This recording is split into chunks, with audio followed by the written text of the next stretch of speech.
Welcome everyone to the Daily Suplex's very first video blog. I am Brian Thomas, host of the Daily Suplex radio show, and today I'm going to come to you for the first time via video and YouTube, and of course dailysuplex.com. And I just wanted to introduce a new segment to the show and doing these video blogs. I think they could be a little more fun. We can get a little more off topic compared to what we do on the radio show on the website. And I could talk about some things that maybe I wouldn't talk about on the radio show because my partners, Big Luther and John, maybe haven't experienced what I'm going to talk about either.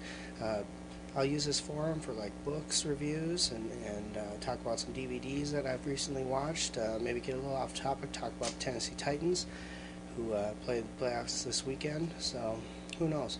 But anyway, today I wanted to introduce this video blog with a couple books that I've read recently that I found very interesting, and I think that maybe some of our listeners and fans would find interesting as well. And they go together. The two books are Ring of Hell, which is kind of a story.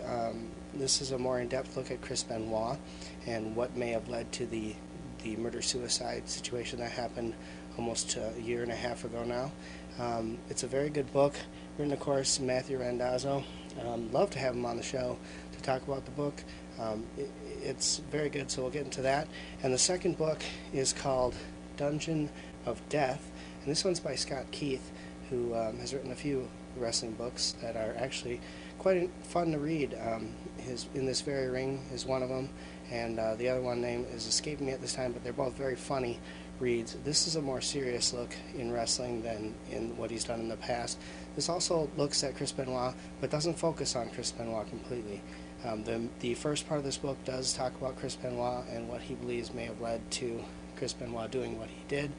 But the other part of the book, the large majority of the book, also focuses on other wrestlers who have gone through Stampede Wrestling and come on the short end of life, whether it be by death, by murder, or drugs, or other aspects. So these are the two books I'd like to talk about this week on the video blog. And the reason is I pretty much just finished both these books recently, and I thought they were very, very well written and very good reads, and bring up some very interesting points that I think wrestling fans who were big fans of Chris Benoit and don't know how to reconcile the situation with what he did and the wrestler that they grew up watching and enjoying, like myself. It gives a good look at what may have led to some of the things they did. So both books all have a premise that how he was trained and brought up in the wrestling business led to his attitude towards other wrestlers, to maybe his attitude towards his wife, and potentially the state of mind that he was in when he committed the acts that he committed in 2007. The basis of the books are basically to talk about some of the training techniques used both in Stampede Wrestling as well as New Japan, where Chris Benoit also worked very hard on, and some of the things that they used to do to some of the wrestlers that really kind of broke them down and made them into hard people, and talking about some of the aspects of Chris Benoit and his attitude backstage towards newcomers, his training regimens, and things like that. And I think that it's very fascinating. This book here goes into more in-depth on that kind of stuff. It talks about Chris Benoit's career growing up in wrestling, and then eventually leading to the murder-suicide that did happen. So a very good read. I do highly recommend reading this if you want a good look at Chris Benoit. It isn't a very nice look at Chris Benoit, so to say. It's more of an expose on the wrestling business and Chris Benoit's training and attitude and actions behind the scenes than it is a look at his career, which is kind of unfortunate that someone hasn't put those two together, but it's understandable with the headlines that come on. So Ring of Hell by Matthew Randazzo, a highly recommended book if you want to get into some of the more detailed look at Chris Benoit's training, his upbringing in the wrestling business, and other things like that.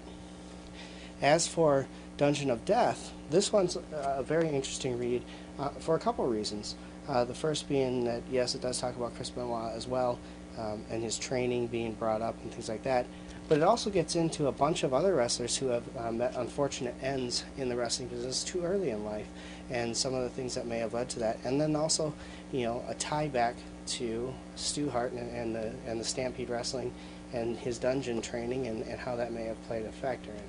Whether it did or not is up to debate, and I'm sure other people who went through Stu Hart's dungeon would totally disagree that that was a cause of why it happened and things like that. But it raises very good points. Some of the wrestlers that it talks about in here, of course, obviously Chris Benoit.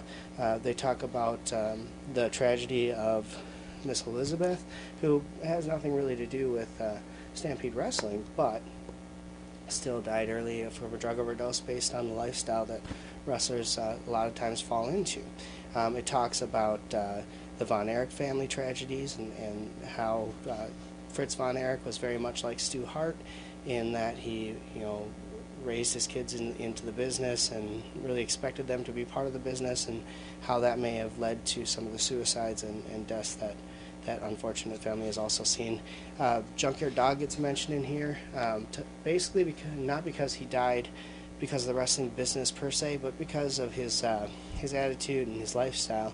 He was addicted to many drugs and had a hard time pulling out away from that, and unfortunately fell asleep at the wheel while on his way to watch his daughter graduate, and that's unfortunate too. But those are just some of the flavors in here. Road Warrior Hawk is discussed, Bobby Duncan Jr., Brian Pillman in here, Louis Spicoli, a bunch of other things. This is a very, very fun read if you want a good history on the tragedies of pro wrestling. This is a highly recommended book. Like I said, Scott Keith is more known for his comedy books on the WWF and WWE. In This Very Ring is a very fun, very good read where he picks apart some of the main storylines that were going on during the time frames of that. I believe his look was around the Attitude Era and some of the things going on in the Attitude Era, the Helmsley, McMahon storylines and things like that. So this is a more serious book from him. It's a very well-written book. I highly recommend this one as well. So if you have a chance, the two books that I talked about today, I would definitely recommend picking them up. I apologize for that. The first one, obviously, Dungeon of Death. Brand new. Got it at Barnes & Noble. You can get it at Barnes & Noble. So check your nearest bookstore. I'm sure Borders has it as well. Highly available there. And this one, Ring of Hell, which I haven't seen in a bookstore, so I ended up buying it off of Amazon. Another very good read. Recommended as well. Well, that's going to do it for the first video blog. I hope that you enjoyed the video blog. I hope that to do a lot more with this video blog as well in the future. We'll talk about news items of the week that maybe we forgot to touch on in the radio show, or go into a little more depth on certain things that we talked about on the radio show. Do some video blogs on pay-per-views that we might have seen but didn't get to talk about on the radio show. Things like that, and any topic. If you have a topic you'd like to hear myself discuss, just send us an email at feedback@thedailysuplex.com. And with that, I'd like to thank you for taking time out of your day to watch this video blog. I hope you enjoyed it. I hope you come back for more. And I encourage you to check out thedailysuplex.com for all the latest news and information. And of course, you can always listen to us every Sunday night at 8 p.m. Central Time on blogtalkradio.com/thedailysuplex, or just go to blogtalkradio.com and it'll pop up when you go and look at shows that are on at 8 p.m. on Sunday nights. Till then, we'll see you in the archives.